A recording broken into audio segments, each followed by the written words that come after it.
तो चलिए, स्वागत है सभी लोगों का करियर पावर अड्डा 24/7 के इस ऑफिशियल प्लेटफॉर्म पर। मैं आपका जीके जीएस मेंटोर आज आपके सामने लेकर आ चुका हूं इतिहास का 14वां लेक्चर, जहां हम नेशनल मूवमेंट को पढ़ रहे थे। नेशनल मूवमेंट की सीरीज चला रहे थे, जिसमें आज अपन उस मूवमेंट के 5वें लेक्चर को अपन आपके सामने प्रस्तुत कर रहे हैं। और यहाँ आपको मैं ऐसा मान के चलता हूँ कि आपने लास्ट जो भी 4 नेशनल मूवमेंट के लेक्चर डले हुए हैं, आप उनको देख चुके हैं। अगर आप नहीं देखे हैं तो आप यहाँ से इसको स्टार्ट कर सकते हैं, उनको आप जरूर वॉच कर लें, है ना। तो जरूर वॉच करें, जिससे क्या है आपकी जो कॉन्सेप्ट है उसमें क्लैरिटी आ जाए। लास्ट क्लास में मैंने आपके सामने डिस्कस किया था कि जब भारत शासन अधिनियम यानी कि गवर्नमेंट ऑफ इंडिया एक्ट 1935 में आया था, तो 1937 में प्रोविंशियल इलेक्शन कराए गए। लास्ट वीडियो में आप देख सकते हैं, कांग्रेस ने 8 प्रांतों में अपनी सरकार बनाई, 2 प्रांतों में मुस्लिम लीग ने अलायंस के माध्यम से, गठबंधन के माध्यम से सरकार बनाई। अब यहाँ प्रश्न इस बात का है कि सर आप कहेंगे सरकार तो बनाई, बाद में उन्होंने इस्तीफा भी दिया। तो वहां इस्तीफा दिया, कारण क्या था? सेकेंड वर्ल्ड वॉर चालू हो चुका था 1939 में, और अंग्रेजों ने बिना कांग्रेस से पूछे इंडियंस को सेकेंड वर्ल्ड वॉर में शामिल कर लिया। बस कांग्रेस नाराज हो गई और आते आते अक्टूबर के महीने के आते आते त्याग पत्र दे दिया, रिजाइन दे दिया। अली जिन्ना साहब खुश हुए, अंबेडकर साहब भी खुश हुए। एक ने धन्यवाद दिवस मना लिया और एक ने मुक्ति दिवस मना लिया। चलो यहां तक तो ठीक था। अंग्रेजों ने कहा कांग्रेस नाराज हो गई, एक काम करते हैं, इनको कुछ एक ऑफर करते हैं। बस भारत में आया अगस्त ऑफर, अगस्त प्रस्ताव। आपकी हेडिंग बनने वाली है अगस्त प्रस्ताव। अब आपसे प्रश्न बनेगा कि अगस्त प्रस्ताव आया कब था। इसकी डेट आप याद रखने वाले हैं। इसकी डेट हो जाती है 8 अगस्त 8 अगस्त 1940 को। अगस्त के महीने में आया तो प्यार से इसे अगस्त प्रस्ताव कह दिया गया। इसमें प्रावधान क्या लिख के आया? प्रावधान इसमें लिखकर आया प्रोविजन कि भारत को अधिराज्य का दर्जा, अधिराज्य का दर्जा यानी कि डोमेनियन स्टेट का दर्जा, डोमेनियन स्टेट का दर्जा प्रदान कर देंगे। अब आप सोच के देखिए, अधिराज्य देने का अर्थ ही क्या निकल रहा है। 1940 का समय आ चुका है, सब तो आपने घेर लिया। विरोध कर रहे हैं भारतीय पंडित जवाहरलाल नेहरू कह रहे हैं हमें तो स्वराज चाहिए। पंडित जवाहरलाल नेहरू क्या कह रहे हैं कि हमें क्या चाहिए? स्वराज चाहिए। और इसका पूरी तरीके से विरोध कर दिया। फाइनली ये फेल हो गया, फेल। पंडित जवाहरलाल नेहरू ने एक स्टेटमेंट दिया, बोले कि अगस्त प्रस्ताव तो ठीक ऐसे ही है जैसे दरवाजे पर लगी हुई जंग की कील। दरवाजे पर लगी जंग की कील कहा, जंग की कील कहा। यानी कि सीधी सी भाषा में बात बोले आपसे, rusted iron nail on door, rusted iron nail on door इसको कहा। दरवाजे पर लगी जंग की कील कभी भी टूट सकती है, कोई मतलब नहीं इस बात का। ऐसा कहा पंडित जवाहरलाल नेहरू ने। चलो, तो अगस्त प्रस्ताव फेल हो गया। महात्मा गांधी सोच रहे हैं कि बहुत हुआ, कभी अगस्त प्रस्ताव तो कभी कुछ कभी कुछ, चलो शुरू करते ही हैं। और महात्मा गांधी ने चालू कर दिया व्यक्तिगत सत्याग्रह। क्या चालू कर दिया? व्यक्तिगत सत्याग्रह। इंग्लिश वाला बच्चा लिखेगा ऐसे, इंडिविजुअल मूवमेंट, इंडिविजुअल सत्याग्रह, सत्याग्रह।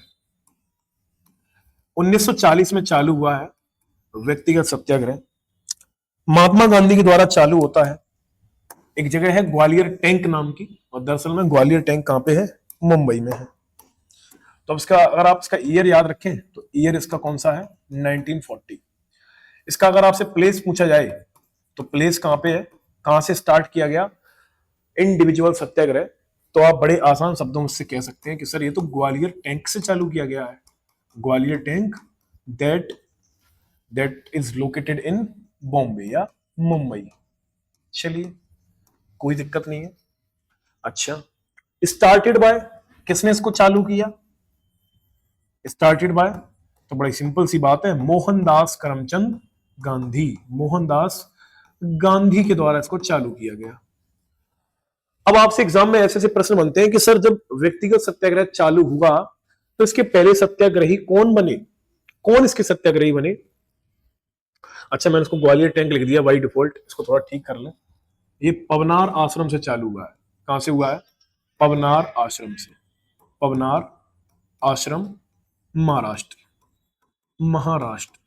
एक्चुअली में क्या है ना कि जो ग्वालियर टैंक से चालू हुआ है वो क्विट इंडिया मूवमेंट है, उसे हम अभी आपको पढ़ाने वाले हैं, है ना। तो इसको चालू किया गया पवनार आश्रम से, महाराष्ट्र के। और इसमें स्टार्ट तो किया महात्मा गांधी ने, लेकिन इसमें पहले सत्याग्रही आपसे पूछे जाए एग्जाम में कौन बनते हैं, तो आप इसका आंसर करने वाले हैं कि सर पहले सत्याग्रही इसके बनते हैं आचार्य विनोबा भावे। कौन बनते हैं? आचार्य विनोबा भावे। और आप ये भी याद रखेंगे कि द्वितीय सत्याग्रही जो एग्जाम में पूछा गया है कौन बनते हैं? पंडित जवाहरलाल नेहरू। तो लिखेंगे आप फर्स्ट सत्याग्रही,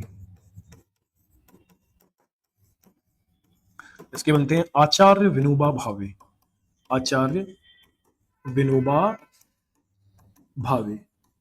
और आपसे पूछा जाएगा इसके सेकंड सत्याग्रही, सेकंड सत्याग्रही इसके कौन बनते हैं? इसके द्वितीय सत्याग्रही बनते हैं इसके पंडित जवाहरलाल नेहरू।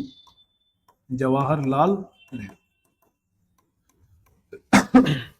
ये दोनों इसके सत्याग्रही बनते हैं। और पवनार आश्रम से इसकी शुरुआत होती है, महात्मा गांधी इसको शुरू करते हैं व्यक्तिगत सत्याग्रह। काफी ऐतिहासिक घटना है, एग्जाम में कई बार पूछी गई है। कब हुआ? तो 1940 में हुआ। जैसे ही व्यक्तिगत सत्याग्रह शुरू होता है, बस मुस्लिम लीग के दिमाग में एक ही चीज आ गई कि अब तो हमें क्या करना है, अब हमें पाकिस्तान की मांग करनी है। किसकी मांग करनी है? पाकिस्तान की मांग करनी है। अब आप इसको काफी चीजें हम आपको बताने वाले हैं। तो अगली अपनी हेडिंग हो जाएगी, अगली अपनी हेडिंग होने वाली है demand of Pakistan. Demand of Pakistan, Pakistan की मांग, पाकिस्तान की मांग।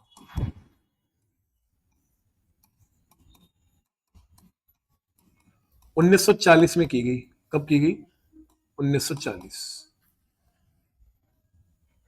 इंपॉर्टेंट पॉइंट है ये काफी ज्यादा। 1940 में की गई पाकिस्तान की डिमांड। कहानी हम आपको बताते हैं कि 23 मार्च 1940 को लाहौर में एक अधिवेशन होता है। और दरअसल में ये अधिवेशन कांग्रेस का अधिवेशन नहीं है, ये अधिवेशन मुस्लिम लीग का अधिवेशन है। यानी कि मैंने आपको बताया कि कांग्रेस सेशन को ऑर्गेनाइज करती थी, तो भाई ऐसे ही तो मुस्लिम लीग करती थी। लेकिन हमने आपको मुस्लिम लीग के सेशन इसलिए नहीं बताए क्योंकि आपके एग्जाम में कभी नहीं पूछे जाएंगे, ये पाकिस्तान की हिस्ट्री में पूछे जाते हैं।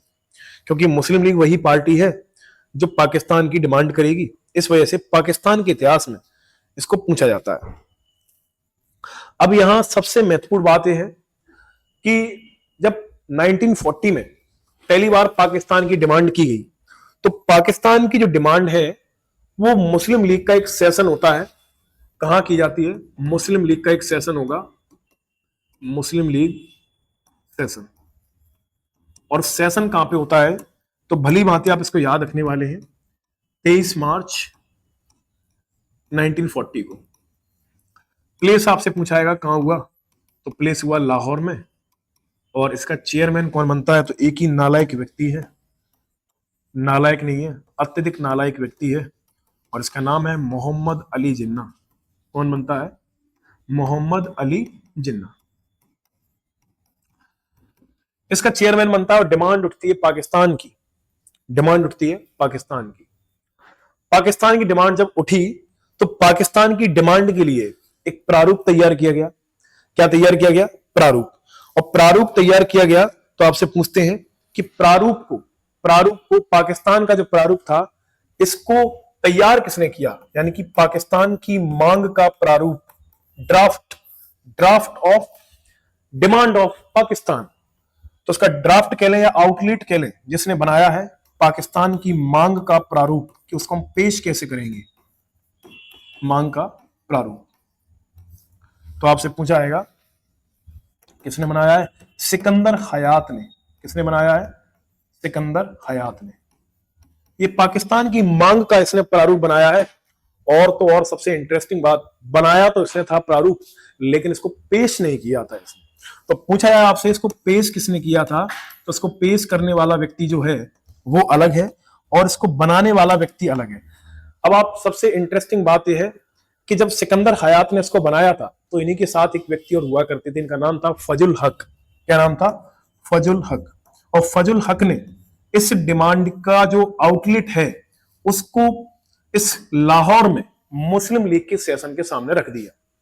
तो आपसे एग्जाम में सीधा क्वेश्चन आता है कि पाकिस्तान की पहली बार डिमांड कब की गई? तो 23 मार्च 1940 को। इसी बात को लेकर 23 मार्च को मनाया जाता है पाकिस्तान डे। हम नहीं, नालायक लोग मनाते हैं इसको। कौन मनाते हैं? नालायक लोग। 23 मार्च को क्या मनाते हैं? पाकिस्तान डे। चलो कोई दिक्कत नहीं है। अब आप सोचेंगे सर हमें एक बात क्लियर नहीं हुई, ये पाकिस्तान नाम दिमाग में किसके आया आखिरकार? भारत तो समझ में आता है ना, भारत तो हमें समझ में आता है, राजा दुष्यंत और शकुंतला के बेटे के नाम पर हुआ। हिंदुस्तान अपन ने सिंधु नदी के आधार पर रखा, इंडस ग्रीक लोगों के द्वारा। तो पाकिस्तान का जो नाम है इसकी उत्पत्ति कहां से होती है? तो कैम्ब्रिज विश्वविद्यालय है, कैम्ब्रिज विश्वविद्यालय में एक छात्र हुआ करता था, इसका नाम था चौधरी रहमत अली।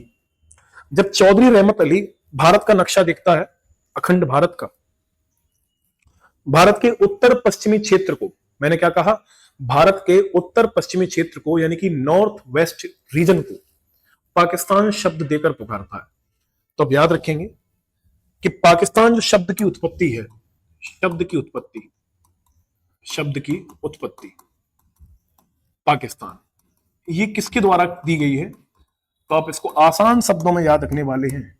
1933 में एक छात्र है, कहां का? कैम्ब्रिज यूनिवर्सिटी का। कौन सी यूनिवर्सिटी का? Cambridge university. वेरी गुड, शानदार। और इसी का एक छात्र है, इसका नाम क्या है? चौधरी रहमत अली। चौधरी रहमत अली। और इसी चौधरी रहमत अली और इसकी टीम हुआ करती थी, दोस्तों का एक पूरा संगठन था। उसने भारत के उत्तरी पश्चिमी क्षेत्र को, उत्तरी पश्चिमी क्षेत्र यानी कि अपन कह सकते हैं नॉर्थ वेस्ट रीजन को, क्षेत्र को पाकिस्तान कहकर पुकारा। पाकिस्तान कहा। क्या सोचकर कहा? क्या कुछ तो इसको तर्क मिला होगा। पाकिस्तान, कोई दिक्कत नहीं है।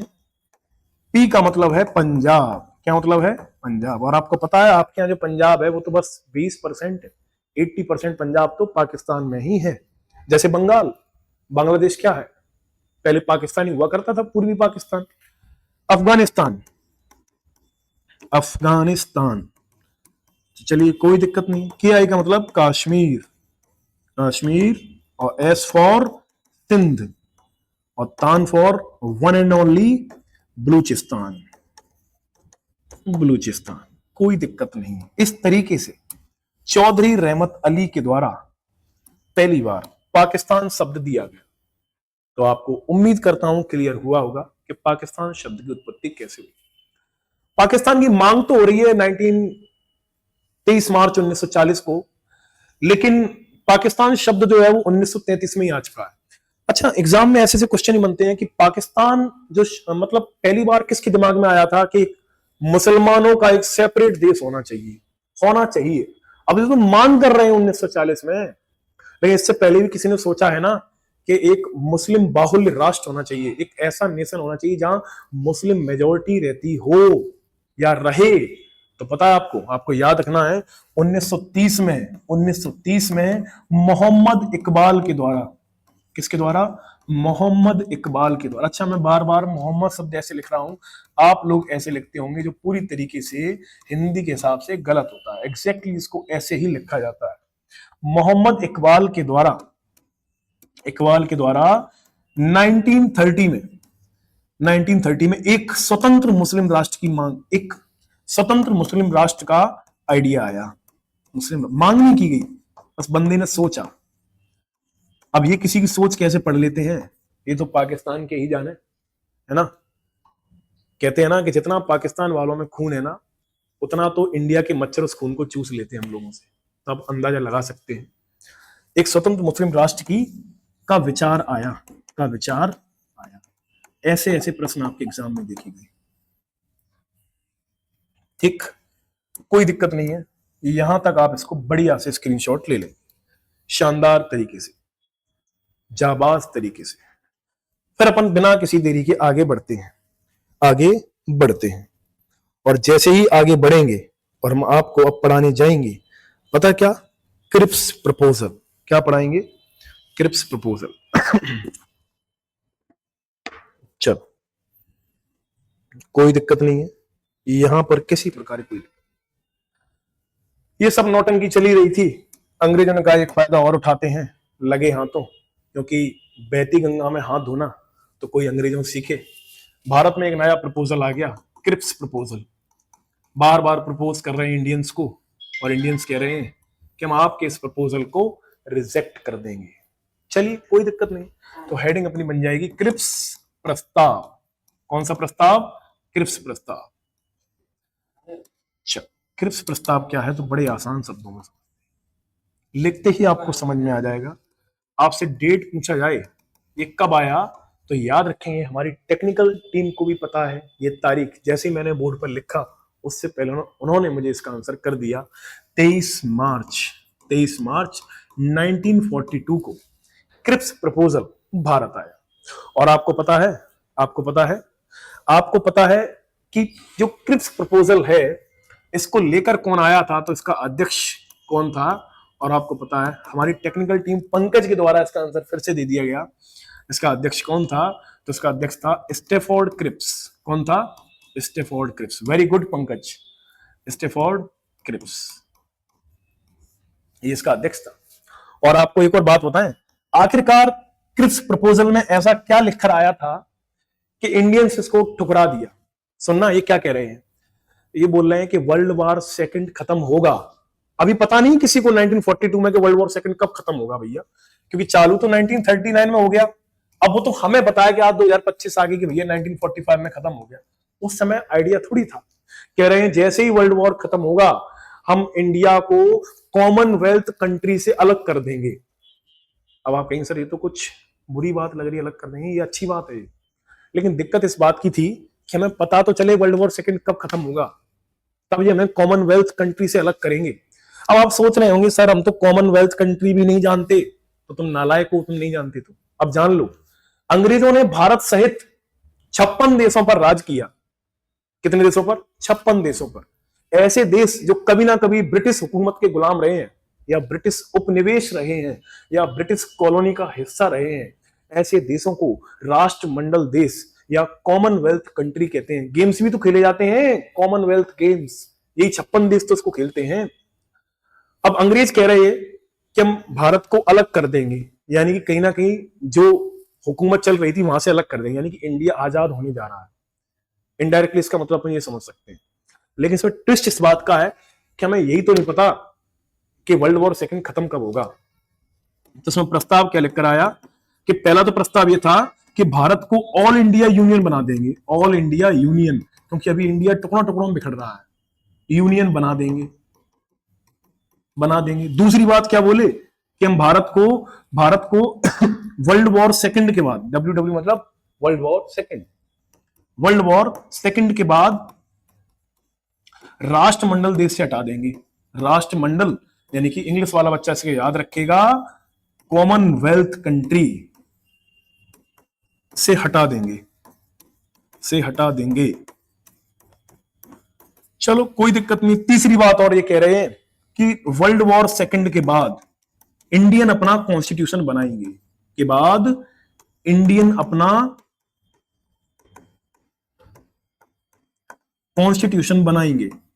कॉन्स्टिट्यूशन बनाएंगे। ठीक है भैया, भारतीयों ने कहा कि क्या तुम नाटक कर रहे हो, ये तुम्हारा वर्ल्ड वॉर सेकंड खत्म होने वाला है, हम इसको देख रहे हैं 1939 से तो चल रहा है, देखते देखते तो हम ही बूढ़े हो गए, 3-4 साल हो गई, कब खत्म होगा, क्या तुम लोग कह रहे हो। और तुमने तो फर्स्ट वर्ल्ड वॉर के समय भी ऐसी बातें कही थी, तब भी तो उसको तुम लोग बात से मुकर गए थे। तो हम कैसे भरोसा कर ले कि तुम जो बातें कह रहे हो कि सही होंगी। गांधी जी को गुस्सा आया, गांधी जी ने कहा ये क्रिप्स प्रपोजल की ऐसी की तैसी। गांधी जी बोलते हैं कि क्रिप्स प्रपोजल एक उल्लू की लकड़ी है, ये एक लॉलीपॉप है। कैसी लॉलीपॉप है ये? गांधी जी कहते हैं ये तो पोस्ट डेटेड चेक है। कैसा चेक है ये? तो गांधी जी का स्टेटमेंट पूछा जाता है क्रिप्स प्रपोजल के लिए, गांधी जी ने क्या स्टेटमेंट दिया? Gandhi ji states that, statement किसका? गांधी जी का।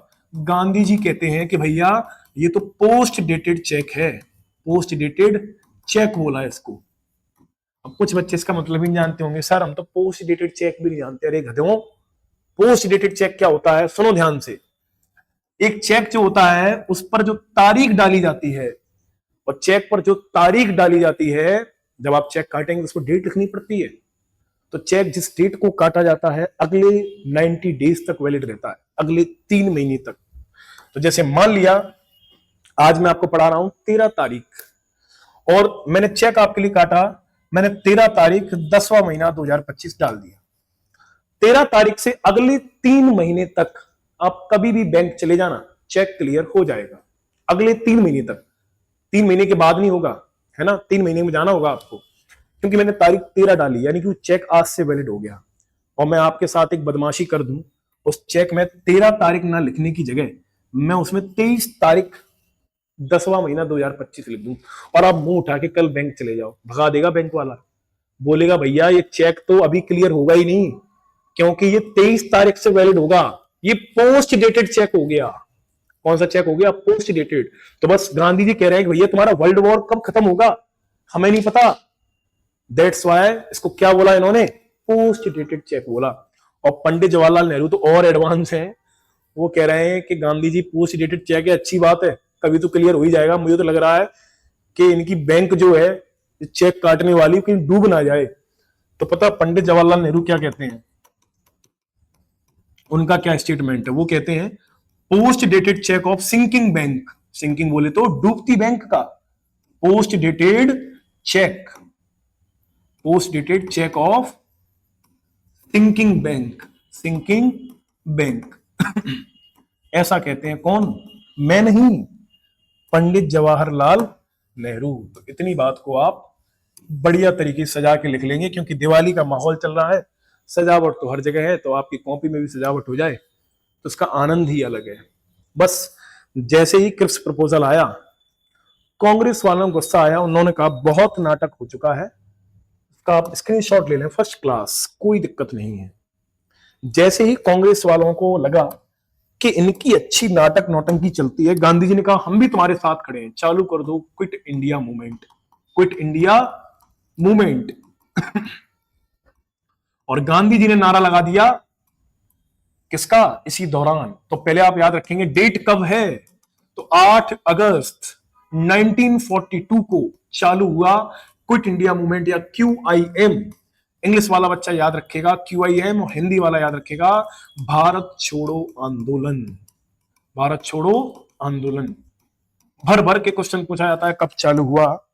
डेट मैंने सामने लिख दी है आपके सामने, स्टार्टेड बाय कांग्रेस, कांग्रेस।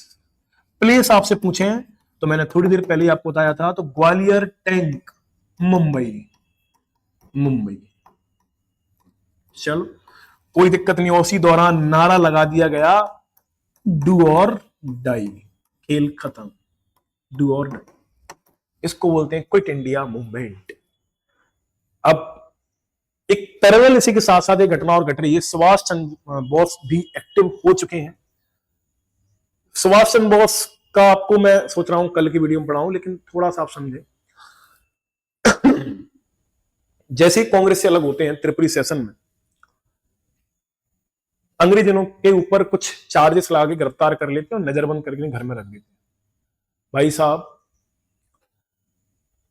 अफगानी का वेश रख के घर से लापता होते हैं, और पहुंचते पता कहां है? अफगानिस्तान की कैपिटल काबुल में। और काबुल में बढ़िया दाढ़ी आड़ी कटवा के एकदम फर्स्ट क्लास पूरा गेटअप चेंज करते हैं, और नया ड्रेस कोड इटालियन सिटीजन का, और पासपोर्ट बनवाते हैं फेक, और नाम डलवाते हैं ऑरलैंडो मोजिटो, और बढ़िया एक फ्लाइट पकड़ते हैं, सीधे मॉस्को में लैंड होते हैं। मॉस्को से पहुंचते हैं बर्लिन, जर्मनी की कैपिटल। बर्लिन में मुलाकात होती है रिबेंट्रॉप से। रिबेंट्रॉप कौन है? हिटलर का असिस्टेंट, और हिटलर से मुलाकात होती है फिर सुभाष चंद्र बोस की। अभी तक ये सुभाष चंद्र बोस है। हिटलर कहते हैं आप तो नेताजी हैं, नेताजी। तो पेपर में पूछा जाता है सुभाष चंद्र बोस को नेताजी की उपाधि किसने दी? हिटलर ने। नाम क्या क्या लग गया? नेताजी सुभाष चंद्र बोस। इनकी महिमा मंडन जितना किया जाए उतना कम ही है। पहुंचते हैं जापान, सिंगापुर। सिंगापुर में टाउन हॉल से सीधा नारा लगाते हैं दिल्ली चलो अंग्रेजों के खिलाफ। फिर पहुंचते हैं अंडमान निकोबार पे। इनकी एक संगठन हुआ करता था Indian national army, Azad Hind फौज, जिसकी स्थापना तो की थी कैप्टन मोहन सिंह ने, लेकिन इसको रीऑर्गेनाइज और इसको पूरी तरीके से ऑर्गेनाइज किया था किसने? सुभाष चंद्र बोस ने। क्योंकि आपको पता है ना, जर्मनी में जो वर्ल्ड वॉर चल रहा था, तो भारत के ना जाने कितने सैनिक वहां की जेलों में बंद थे, जाके छुड़वाया सुभाष चंद्र बोस ने, है ना। और फिर जाके पहुंचते हैं कहां? म्यांमार। और म्यांमार के रंगून रेडियो से बुलाते हैं महात्मा गांधी को, और महात्मा गांधी को कहते हैं कि राष्ट्रपिता तुम कहां हो, फादर ऑफ नेशन। तब उपाधि दी जाती है और सीधा नारा लगाते हैं कि तुम मुझे खून दो और मैं तुम्हें आजादी दूंगा। ठीक इसी के साथ मैं अपनी वाणी को विराम करता हूं। तुम मुझे समय दो, मैं तुम्हें सिलेक्शन दूंगा। ठीक, तो मिलते हैं अपन अगले लेक्चर में। तो nice to meet you, nice meeting you. Have a good day from my side, bye and take care.